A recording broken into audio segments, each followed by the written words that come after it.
Hello, everybody. This is a special bonus episode of Chris's Billboard Top 3000 podcast. It's a mailbag of sort, the first one that I am doing where I will answer your questions about this podcast or about myself or anything else that you would like me to talk about. I love to talk shop when it comes to anything, when it comes to theater, when it comes to baseball, when it comes to my podcasts. I post this out in our Facebook group, Chris's Billboard Top 3000 group in Facebook, which if you are not a part of, I would love to have you be a part of it. There are 245 current members. And head out to Facebook and request to join, and I'll be happy to approve it. So you can be a part of the festivities. And I posted out, what would you like to know?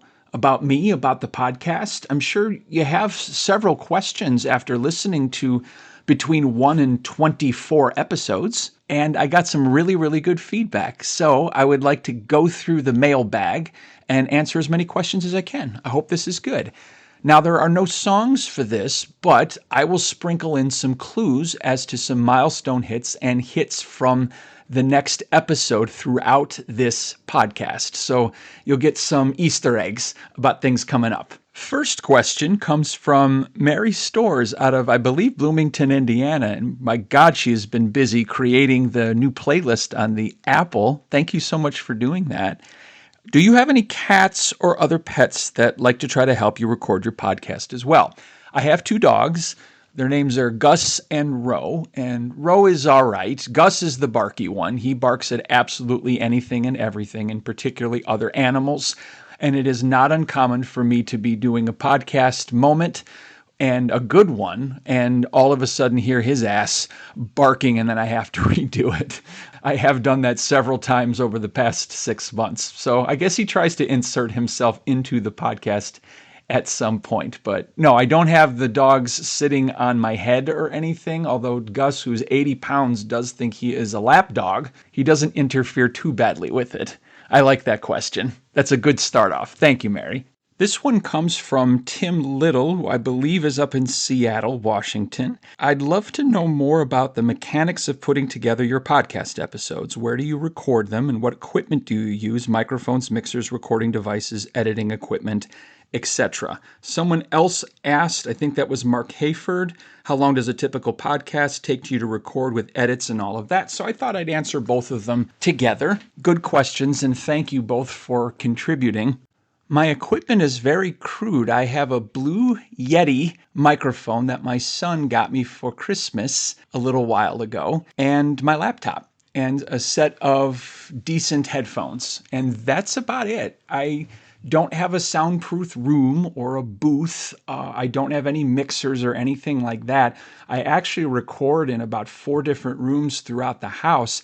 I guess I could hole myself away into a corner of the basement or my room and make it more podcast friendly, but I also don't like to be alone. I like my family and want to be around them and be in kind of the open area. I mean, a lot of the time I will have the Cubs game on silent while I'm podcasting so I can watch it while I'm conjuring up whatever thoughts that I've got about the show.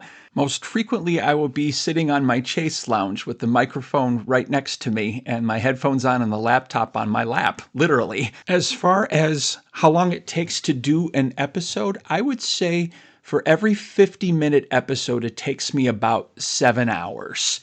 The first thing I do after I release an episode, I watch for a couple of days to see how many people are listening to it. I'm a stat nerd, and I'm also an applause nerd, and that's a statistic of how many people are applauding, really. So I'm a bit obsessed with that. But after a couple of days, I will then start to record clips. I'll go to Apple Music, look up each individual song, listen to it, and then try to capture a 15 to 20 second clip, which I think best represents the song. I will do that 20 times, and that usually takes about an hour, hour and a half, sometimes split over 2 days. And then I'll have all 20 clips stored away into the montage that I create, the montage that I have of every single song from 3000 to the current one. And then the next day I will do research and start recording. I gauge the work that I'm doing in number of songs. Like I've done 3 songs, I have 17 more to go, and I will edit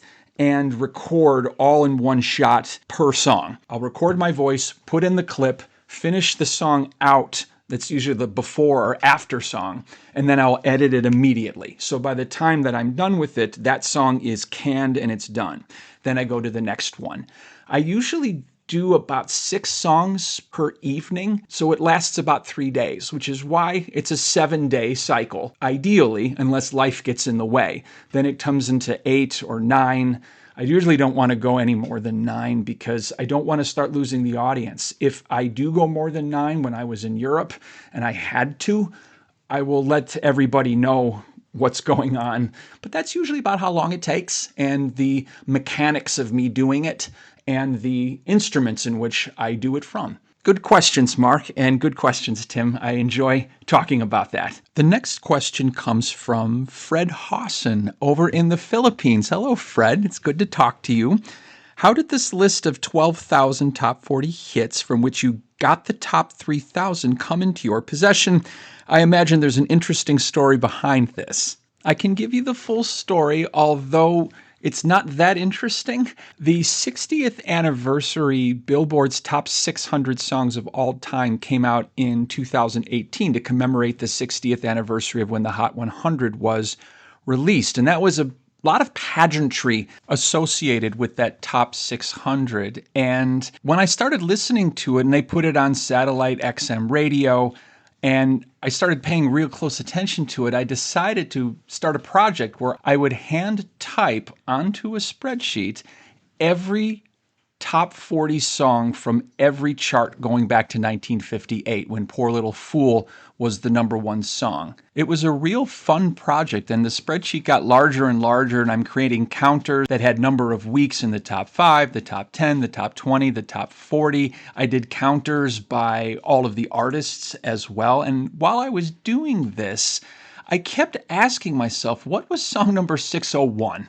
Song number 600 at the time was Take On Me by a-ha, the number 1 hit from 1985. But I had to know, what was song number 601? So on Facebook, as I was doing this chart, I kept asking the question, is there like a top 700, a top 800? Is there a top 1,000? I just want to know what 601 was. In a Facebook group, there was a person that sent me a chart. I won't say who it is. I don't know the origin of who created it, but the chart was just a checklist, and it had a tab for every year, and it was a point value for every song that hit the top 100. Not just 40, but 100. And it was crude. It didn't have a whole lot of bells and whistles to it. It just had the point value, the song title, the artist, its peak position, and its year-end position, and that's all it was. I didn't know how authentic that was, but I had the top 600, so when I was doing my hand cranking of every top 40 and then overlaying the point value from this checklist, and I balanced it out against that top 600, and it matched song for song. It was exact, in the exact same position as the points that are listed on this checklist showed up as the exact top 600 in the 60th anniversary special. So I knew whatever it was, it had some authenticity to it. I can't certify it, but that checklist is what I've been using ever since. I will not reveal the source of the person who gave it to me, nor will I give the entire checklist out because I want people to be surprised with this podcast. I'm sure if you snooped around, you could probably find it. But for purposes of this, I'd like you to listen to the podcast and be surprised. I think that's some of the joy of listening to it is finding out if your songs made it or not, or how high the songs you love ranked. If you want to know the specific position of a song, send me a DM, and I will give you its final chart position as of the end of 2022. I don't want to hoard it all and not give it to anyone, but I'm not going to reveal it in a public setting because it would dilute the fun and the joy of the podcast itself. Not the most interesting answer, but there you go, and that's what I've got. One other comment, too. I haven't finished doing the hand cranking of every top 40 song. I put it on hiatus since I started the podcast. I only finished it up through, currently, 2019. So I still have to add 2020, 2021, and 2022 to the listing. I do have the songs that qualified in the top 3,000, but one of the mistakes that I made several podcasts ago where I listed that were only 11 songs that hit number one that did not qualify, and it was untrue, it was actually 33. Well, that's why. I hadn't hand cranked out the most modern songs, and a lot of them hit number one because they would hit number one for 2 weeks and then fall off the charts, therefore not qualifying for the top 3,000. As I learned more and as I went through every number one song for every year, it turned out to be 33. But I'm still working on it. I will probably have it done in the next few months, but I'm concentrating more on getting the podcasts out because right now that's more my passion. Thanks for the question, Fred. I appreciate it. Next question. This is also from Mark Hayford, one of the most enthusiastic listeners in the whole bunch. And Mark, thank you for all of the encouragement and ambassadorship during this 6-month run. Do you know the future results or are you learning as you go? Well, like I said, I have one spreadsheet that lists all close to 13,000 songs. I do look around and I don't have them all memorized, but I have looked beyond the 20 songs that I'm doing. I know when some songs are coming up. I know when some groups and artists are coming up. And I know the top 600 because I paid attention at the time they did the anniversary. However, when I'm done with this 20-song set and I go and grab the next 20, I am continuously surprised at the 20 that I grab. Even if I knew it, that it was coming. Well, it's here now. Darn it. Mike and the Mechanics song, All I Need Is a Miracle. I knew that was coming, but when I actually saw it, I'm like, now I get to talk about it. It's cool. And I can also give you a hint. The very next podcast is going to have the other Mike and Mechanics song, Silent Running, the two biggest hits in their career. I knew they were close together, and I knew I was going to do one. And I didn't know when it was coming, but now that I grabbed it, that was a nice little fun surprise. So yes, I do know them, but it is always a surprise when I actually get to them. And then there's some songs that I don't know them. I don't know every single song in this set.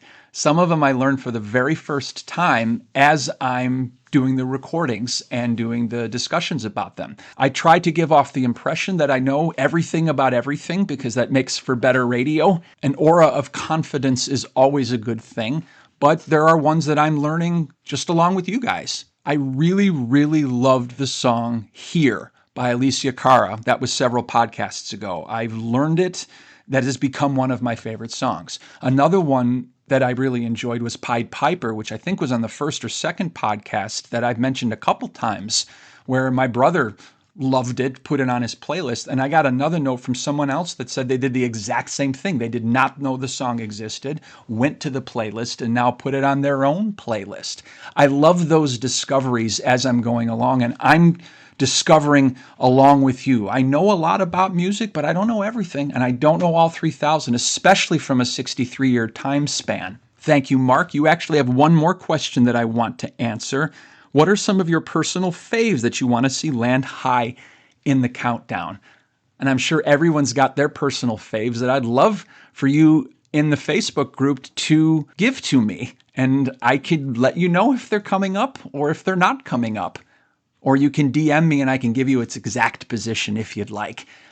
I am a big Daryl Hall and John Oates fan. I've kind of mentioned that on several of the podcasts. I am also a big Daryl Hall and John Oates fan on the charts. I know them very well from the time that I started listening to the American Top 40, coincided right with my time where I was buying everything that they had, and I always want to see them do well. I know where most of them are located. I remember them as they were charting in the 82, 83, 84, 85, 88, when Daryl Hall went solo in 86. I know when they're coming, and I'm glad to see every single one of them as I'm revealing some of this. Even Method of Modern Love, that was for Jeff Marr. So every time Daryl Hall and John Oates is in a set, I'm a little more excited. I'm also excited about anything from the spring of 1982, because that was my first weeks listening to the Top 40. I have a whole podcast on that. The day I fell in love with American Top 40 took place in March of 82. that whole spring was kind of like my coming of age. So any song that was on that list, I'm extra proud of. Even if I don't particularly love the song by itself. Bertie Higgins' Key Largo is an example. We just heard that one a few podcasts ago, and the song is fine. It's not bad. I like it. But it came in the spring of '82 when I was discovering all this stuff for the first time. So to see that one present amongst all of the great songs that were in the 62-year span makes me happy. It's almost like someone from your high school winning an Olympic medal. That's kind of how that feels. Hey, even if you didn't know the person, hey, wait a minute, that person's from my high school. I always feel that about Tony Romo, the quarterback for the Dallas Cowboys. He went to Eastern Illinois, a small, obscure school, state school. Well, that's my alma mater. And I never knew him. He was like 9 years after I graduated. But anytime they said Tony Romo, Eastern Illinois, I was always so proud of that. That's the same way with the songs from spring of '82 and Centerfold and Open Arms and That Girl. Even I've Never Been to Me, which I don't like at all. The fact that it's listed as a spring of '82 song makes me happy. Do You Believe in Love by Huey Lewis and the News, 867-5309. Jenny, you know the era that I'm talking about. And then the coup de grace, all of it, I Love Rock and Roll by Joan Jett and the Blackhearts. Those are the ones that are my faves, to answer your question much more directly. Mark, thank you for all of the questions. Very cool. And I can see that I'm completely rambling at this point, so I'll move to the next one. This is from D. Glencairn, one of my Australian friends. Hello, D.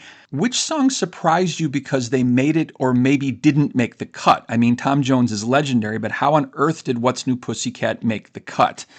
I don't know how What's New Pussycat made the damn cut. That song sucks. But the song that surprised me the most that did make it was Like a Rolling Stone by Bob Dylan. I know all of the number one hits. Fred Bronson's Billboard Book of Number One Hits. It's a long, long reference book that gives a one-page summary of every song that hit number one from Rock Around the Clock to about the year 2002, 2003 was my Bible. In college, young adulthood, I've read the shit out of that, and I know all of the number one hits. So none of them surprise me that they make it, but the songs that finish number two, number three, number four, I'm not quite as familiar at.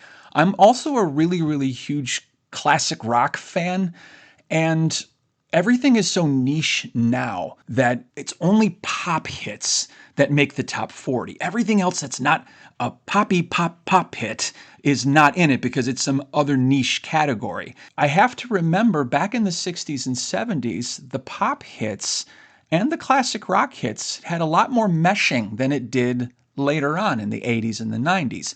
Now, Zeppelin didn't hit very well in the charts, neither did Jimi Hendrix. And those were the examples that I'm thinking of that, well, if they didn't make it, then none of the classic rock greats made it.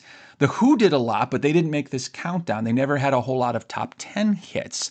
But the one that did surprise me was Bob Dylan. I did not know that Rainy Day Women or Like a Rolling Stone went all the way up to number 2.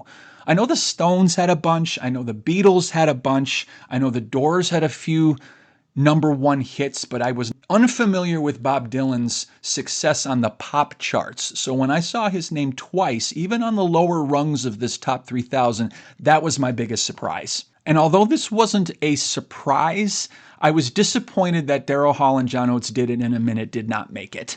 I didn't think it would. That was a Spring of '82 song, and it was a Daryl Hall and John Oates song. So I really wanted it to make it, and I remember every single week that thing charted. It was number 10 for 2 weeks, then it was number 9 for 2 weeks, and then it fell off the charts. I was hoping it could make it. It didn't make it, and that bummed me out because that was definitely a coming of age. It was off the Private Eyes album, which I adored, and Private Eyes and I Can't Go For That already did their chart runs just before I started listening to American Top 40, so the next song on it was Did It in a Minute, and that didn't make it. It bummed me out. Although then Maneater came out several months later and hit number 1 and became their biggest song of all time. I don't know if I said something I shouldn't have there, but yes, Maneater was their biggest hit of all time. So that kind of took the sting off of Did It in a Minute not making it. D, thanks for the question. From Chris Louise, who I think is in South America, Hello, Chris. If you are not from South America, please let me know. But it's good to talk to you. You asked a similar question. You said that you have sources and the list is compiled according to chart points and different weights and different eras. Is it a compilation done by you? No, it's not. I do not make any of this. I'm only reporting off of what I see and what I know. I had somebody else tell me, why did you put this song this high, or why didn't you put this song? Someone had a large disagreement about the way the Beatles were ranked, the top 10 Beatles songs. And all I'm saying is I didn't rank them. This was done strictly by Billboard's charts and their total point value throughout the 60s and the 70s when they charted. But the rest of your question, do the results in this top 3,000 mirror those charts? Yes, it does. Based on my findings of that checklist overlaid against the top 600 when it did come out. Chris, thank you for the question, and it's good to talk to you. Kevin Brown, in your intro, you talk about the songs being weighted. Can you give more details on this? This is a wonderful question, and I'm sure it's one that I'll be hearing a lot of throughout the podcast and when I do more mailbags. And this will be a little long-winded, so bear with me. The chart itself is fairly static. It's 100 positions, 52 weeks, 5,200 slots.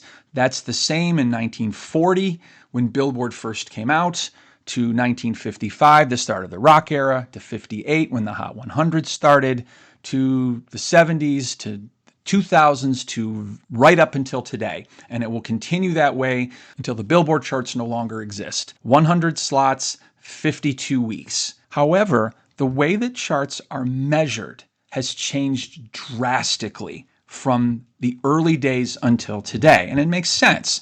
When we were first doing charts in 1956, 57, and 58, they were getting it off of record sales in stores, people going to the store to buy the 45, or the amount of times it was played on the radio, or the amount of times it was played on a jukebox, wherever jukeboxes were played.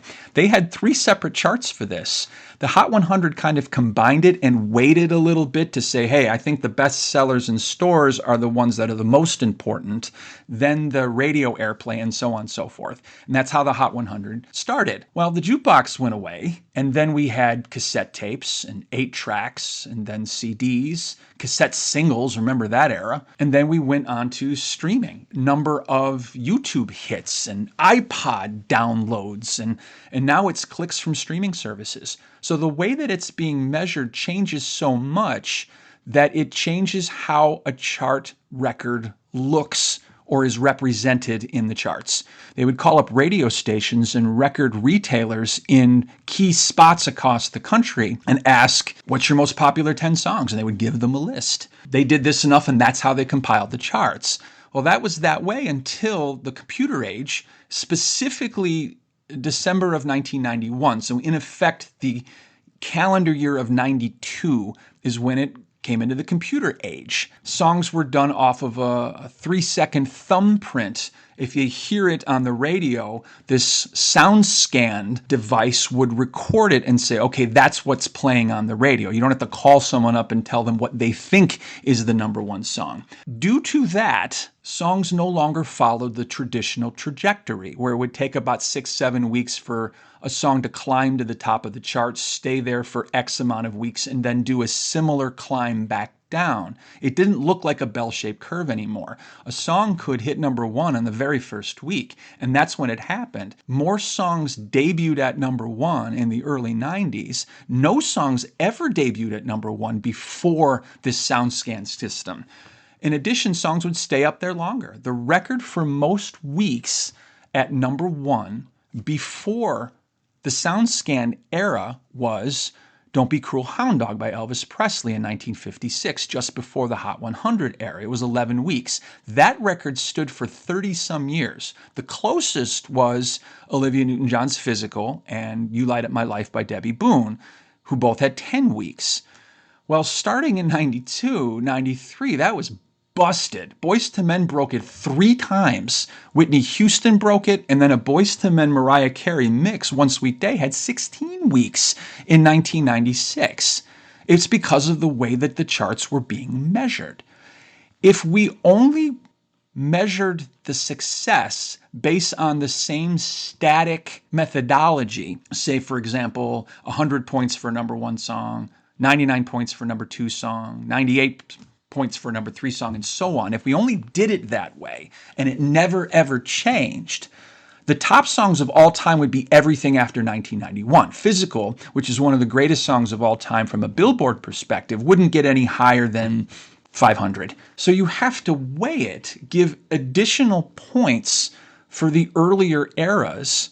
And even in the 90s and 2000s, it's an earlier era than, say, the 2020s, when there's songs that are in the top 10 for 91 weeks. I'm not kidding. You have to weigh that, or else it would be completely skewed towards the ones that benefited from the new chart methodology. There was a good example in 1967. There were some weeks in the top 40 where not a single song in the entire top 40 spent any more than 9 weeks in the top 40. I know this because I hand counted it back when I've been doing my project. Think of it now, where I was just saying a song's been in the top 10 for over 90 weeks. You put a song that is only 9 against something that's 90, it's going to be such a large disparity that you will never see a song from 1966 and 1967. Well, that's not fair to the songs that did well in 1966 when they were under the old methodology. So they have to weight it to level the playing field enough that the best songs are still being represented at the top, but there's extra weight given so that the songs from earlier methodologies that have shorter time spans can still be recognized, especially the ones that stood out. A good example of that is Let's Get It On by Marvin Gaye from 1973.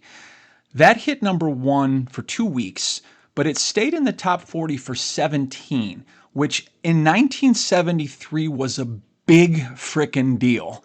Nobody lasted 17 weeks in the top 40 in 1973. Whereas now, everything is at least 17 weeks. If it's 31 weeks, it's not that big of a deal. So you have to go by the eras and what stood out against its contemporaries to get a good picture of how successful a song was. And the Billboard weighing system does that, which is why you're going to see song 2841 will have been in the top 40 for 12 weeks, while 2842 was in the top 40 for 27 weeks. You're like, how can you reconcile that? That's the way you reconcile it. Would you like to know 2 songs that spent 1 week in the top 40 and its difference in point value from era to era? Let me give you one example. From 1981, the song Burnin' For You by Blue Oyster Cult. Love that song, by the way, which is why I'm doing it. Spent 3 weeks in number 40, peaked at number 40, had a grand total of 54,592 points. This was 1981. But then you also have Fun by Pitbull, which spent 3 weeks at number 40. Same thing. Had only 35,666 points. So the exact same chart positions for Burnin' For You and Fun yielded about a 20,000 point difference because of the era. And that's just songs that finished in the exact same chart position and only spent a couple of weeks in the top 40. There's your difference. And it becomes more and more extreme the more weeks that you are actually on the chart. So the ones that busted through in the charts before 1992 are going to get some special consideration. Having said that, a lot of the songs, and this is kind of a spoiler, a lot of the songs in the top 100, the top 200, the top 300 are all going to be from the 21st century. I'm not saying all of them. A lot greater proportion than you're hearing now. Right now, you're only hearing a couple of songs from the 21st century and even less from the 2010s or 2020s. You're going to hear a lot more toward the end. Doesn't mean that they're all going to be at the top. I'm not going to give all of that away. But if you're thinking that everything from the top 100, top 200 is going to be all 60s and 70s songs, those ones from the 2000s, 2010s, 2020s, you're going to see quite a few of them. Anyway, there's my spoiler. And I love the question. And I'll probably answer it again in the mailbag session too for those that still want to know about the whole idea of weighing the songs and how they got to where they got to. Thanks a bunch, Kevin. Tim Little also gave me the question, what was the first pop rock concert you've ever attended? Daryl Hall and John Oates, of course. It was the February of '83, the H2O tour in Chicago's University of Illinois Chicago UIC Pavilion during their H2O tour in February of '83. I went with my dad, and it was too loud at first. Their opening act was Steel Breeze, and that was too loud. And so my ears hurt. I was 9. When Daryl Hall and John Oates came on, I sat right back down, loved it. Just loved it. The last concert I went to, Daryl Hall and John Oates at the UC. This when they were touring with Train. This was maybe about 6-7 years ago, and before they broke up, which just breaks my heart.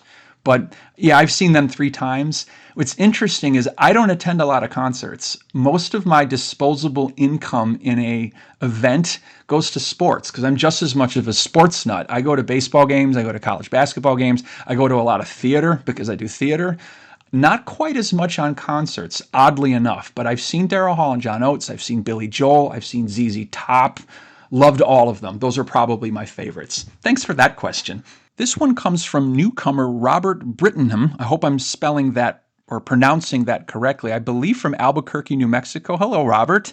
Is there one chart fact that you find the most intriguing? Well, I love the fact there's a lot of chart facts that I find fascinating. The ones that come to mind, the fact that 1967, the number 3 song, number 2 song, and number 1 song of the year all hit number 1 back to back to back in that order to end out 1967. Ode to Billy Joe was the number 3 song.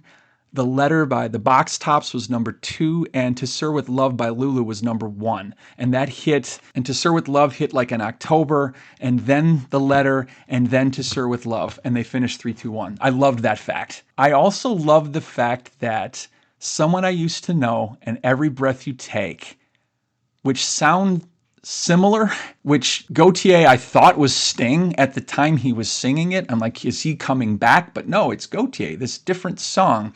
Both were the number 1 songs in their respective years in 1983 and in 2012, and finished back to back on the all-time list. They were right next to each other. The song kind of sounded the same, almost about the same. The singers sounded exactly alike. They both hit number 1. They both ended the year number 1. And in the all-time listing, they were right next to each other. Probably my favorite fact of the bunch. He also asked, what current artist's charting success do you appreciate the most? Oh gosh, I don't know if I've got any right now. I don't pay a whole lot of attention to current artists just because I feel the charts are broken, because everything has been in the top 10 for about a year and a half. And I like the song Lose Control and I like the song Tipsy, but after a year and a half, it doesn't deserve to be in the top 10 anymore. It really doesn't. But I will say I love the song Levitating by Dua Lipa from a few years ago. And it never hit number 1, but it ended the year at number 1. And I absolutely love it. It harkens back to the 80s dance vibe, which I loved. It has a Michael Jackson feel to it. And I'm so glad that charted and hit number 1. Or didn't hit number 1, but it ended the year at number 1. That'll be in the top 100 songs of all time. Love that one. Somebody posted to a blog that I read a couple of weeks ago regarding the long chart lives of some of these songs, which I say makes the charts broken, in my opinion, and why that's happening. He mentioned something about it being a long-term investment for record producers, because in a way, record producers don't have to spend a whole lot of money to keep something out for somebody to click it. They don't have to promote it the same way that they would used to promote other songs. I mean, it's certainly easier, but it's a bit lazier.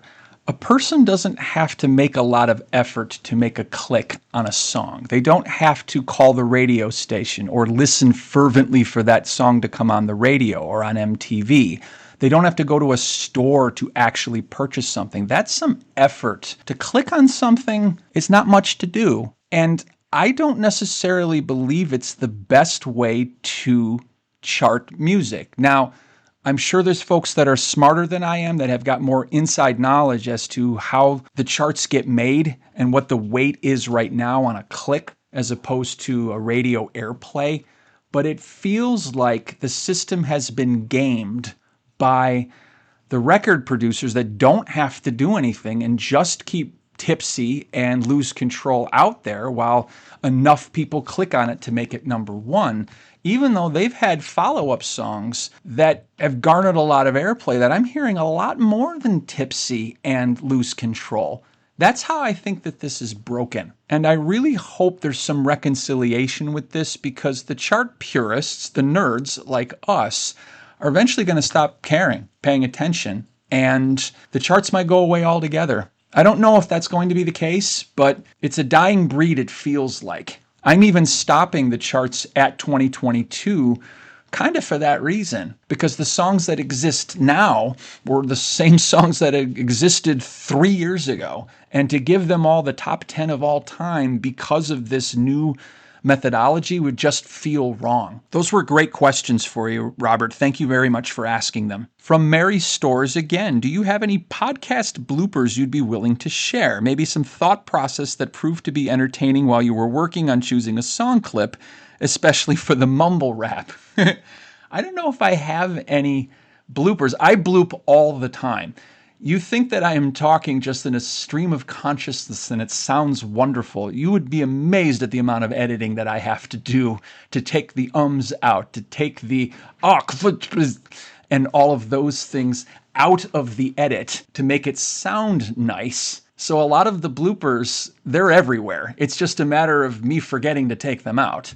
I almost left one in the last podcast where I said the exact same thing twice for like 4 seconds, and I was finished and was just doing a quick proofread and discovered that and took it out just in the nick of time, or else you would have heard that. I think the fun ones are when the dog comes in. Even in this podcast that I'm recording right now, my daughter and my wife came home and were very, very loud.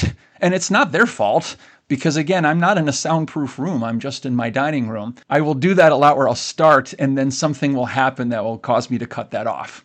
So those are my bloopers, so to speak. As far as mumble rap, I don't want to talk about mumble rap. I hate mumble rap. Thank you though, Mary. This comes from Bob Hunt, another group expert. Thank you, Bob. It's good to talk to you. Are there any songs with the exact same point value, including weeks on the chart and top position? What's the tiebreaker then? Good question. I've run into ones where the point value was exactly the same. Everything I Owned by Bread and Bridge Over Troubled Water / Brand New Me by Aretha Franklin both had exactly 358,880 points. And I think I separated by peak position. Everything I Own peaked at 5. Bridge Over Troubled Water peaked at 6.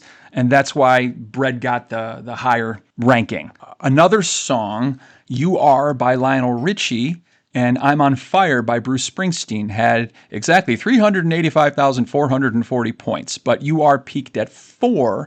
I'm on Fire peaked at 6. So You Are got the higher position. So that's the tiebreaker that I use. I have yet to run into one where the point value was exactly the same and the peak position was exactly the same. If that's the case, I would go to weeks on the chart. Then I would go to who had the most weeks in the top 20, then the top 10, then the top 5. And one of the other bloopers, which is kind of cool, is my daughter's trying to pour some ice. Yep, there she goes. She's pouring some water, and she's waiting for me to shut up. So this will be the first blooper there, Mary. Thank you. Last question of this group comes from Scott Yates, another frequent contributor. Thank you, Scott. I'm kind of curious as to who has the most top 40 hits while part of different artists. For example, Michael Jackson, Jackson 5, the Jacksons, Jackson and McCartney, USA for Africa. Good question. I don't know the answer to that. I would have to think it'd be Paul McCartney, to be honest, between Beatles and Wings and Linda McCartney, and then his collaborations with Stevie Wonder and Michael Jackson, and I think he was in the Band Aid, I think. But Michael Jackson would probably be up there as well, and I wouldn't be surprised if his was higher. I think if I included the featured artists in a particular band or group or collaboration, that would probably change. A lot of hip hop in the 90s and beyond will have an artist and it will feature like 5 or 6 other artists on that collaboration. I'm sure if that all counted in the featured artists and we counted it out, how many of them were in other collaborations, you would probably get a higher number than anything Michael Jackson or Paul McCartney would have had. But I don't know the answer to that question. It's a good one. If anybody else might know that, by all means, respond in the Facebook group. I would love to know that myself. Scott, thanks for the question. And that is that. My goodness, 40 minutes of me rambling about pop music. I hope you liked it. It's fun to open the mailbag up and get questions from everybody that is curious about the podcast or the songs in the podcasts. And if you come up with more, go to the Facebook group and ask them. I would love to do a Mailbag 2 segment with more questions now that you know how this all feels and the fact that I'll be able to answer as many as I possibly can. And as a little secret Easter eggs, I'll give you some of the songs in the next set. You're going to hear a lot of 80s music. You're going to hear Bruce Springsteen again. You're going to hear Maroon 5 for the first time. You're going to hear Natalie Cole. You're even going to hear Tracy Chapman. And like I was saying before, Mike and the Mechanics. You're going to hear Silent Running. That'll be in the next set. Also, we are not going to hear the lowest rated number one hit in the 80s for a long time. Not until it gets into the top 2,000.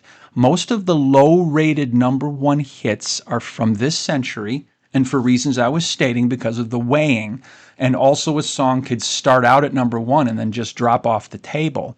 You'll hear more of those in the 2010s, the 2000s. You even heard a couple from the 90s. We heard one from the 70s, Black and White. That is the lowest rated one. We're going to hear a couple more number ones from the 70s very, very soon. John Lennon, Barry White. But the one from the 80s I'm not going to give you, except it begins with the letter D, and I'll leave it at that. Thank you so much for listening to me. I hope you enjoy these podcasts as much as I love making them. Next week, we will go back to our regular sets, and I'll crank them out once a week as best as I can. Until then, it is one of the great pleasures in life to connect with people, both through voice or through song. I hope I've done both. And so on, and so on, and Scooby-Dooby-Doo. Good day.